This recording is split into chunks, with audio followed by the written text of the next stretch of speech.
I don't know which states they're talking, but they're not talking Greece, for example. Why don't we have, like a German-Turkish university we have here, why don't we have Greek-Turkish university on the border area somewhere, something like that. Teaching of language and literature with a program.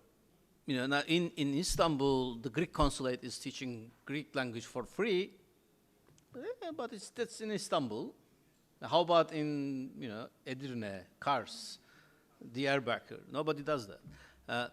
And same in Greece. So why don't the governments put some money on teaching of not only language, but literature? Turkish literature or Greek literature to each other.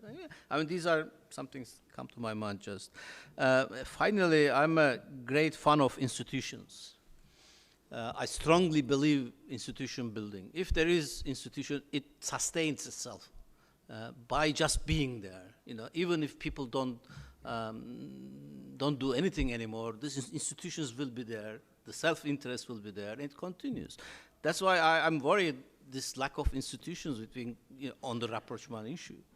It's very important. Otherwise, it would take just one defense minister who takes a Greek flag to go, to an islet which was a wound, not healed, right? It could just flare up, and I don't agree with the people that so many things had happened and not bad things will happen again. That's a human fallacy. Bad things always happen. Look at the wars. The World War I, second, third. 3 points too. I mean, Sylvia, education, yes. Absolutely. All I was saying is, if this is something you're dealing with, and I know many others are, but we need to focus on this. I was just saying that my focus would be on something else as well, simultaneously. That's all. We're totally in favor, so no misunderstanding. The CBMs, it's interesting. I can suggest others as well. I mean, especially even on Cyprus, it's one of the things I've been thinking about, but I've been trying to check it as to why it's not happening. Something the Republic of Cyprus could do is also declare Turkish as an official language to the EU. Very simple CBM. This is something that could possibly occur. I've raised it with some Greek Cypriots. No one has a proper answer as to why this has not happened. It doesn't mean anything. There are no strings attached. The official languages of the country are the two languages. It costs money. That's why it didn't happen. But still, as a CBM, it's there. Even if we do not at the stage of translating everything, make it an official language. Imagine the good mileage you will get in this part of the world. It's actually against anti-communitaire because the constitution is still there. But Markuli suggested it recently. Okay, so there are things out there. Another one, it's interesting because this is also linked slightly to the question about, you asked about the new government, right? An agenda. I think they do. I mean, it's very interesting, this government. It's much maligned, and I will continue to fight it for what it's doing economically and socially to the country. I think Maria has been very vocal about it, and maybe Kostas too. On the other hand, it's very interesting in its approach to foreign policy issues. We keep talking about the foreign minister. We keep talking about the defense minister. Let's take the foreign minister.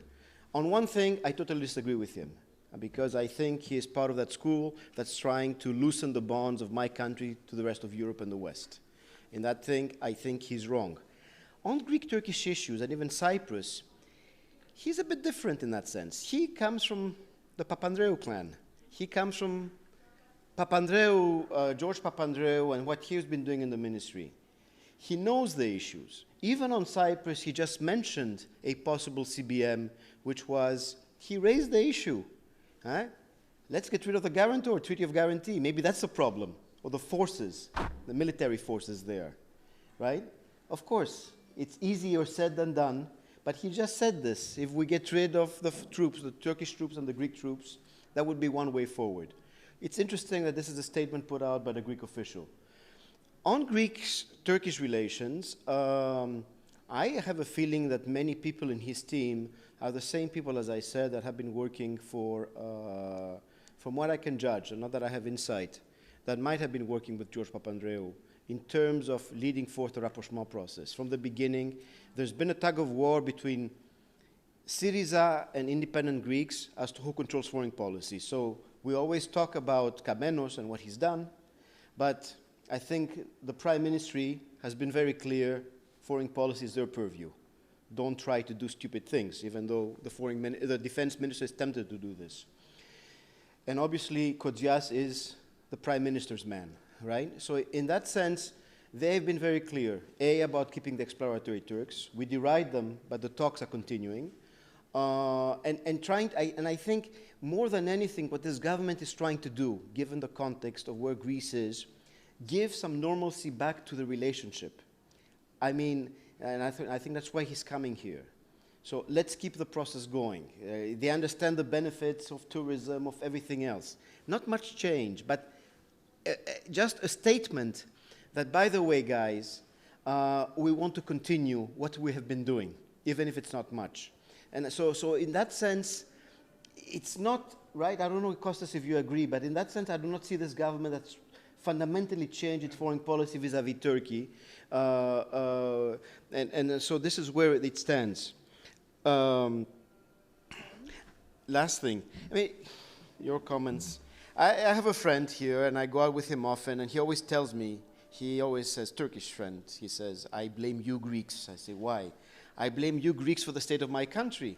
And I say, why? Because you Greeks left. Huh? Which, of course, yes, how can you stay? So very few of you have stayed. But it's interesting, the perception says, had you not, then we would not have been able to do things to the others, and so on. So it's always a very interesting discussion that we have. That's all I have to say. I mean, it's a very interesting concept, and it's something just to keep in mind. Dimitri, thank you very much. I'd like to thank all our panelists for their contributions, but also a special thank to Friedrich Naumann Foundation that made this conference possible. And I hope you found it as beneficial as I did, and that gave you some food for thought for future projects. The message I got here was that, like in the motto, it's economy stupid, it's the institutionalization. So, Herr Fleck, das ist Institutionalisierung. Have a very wonderful afternoon. Dankeschön.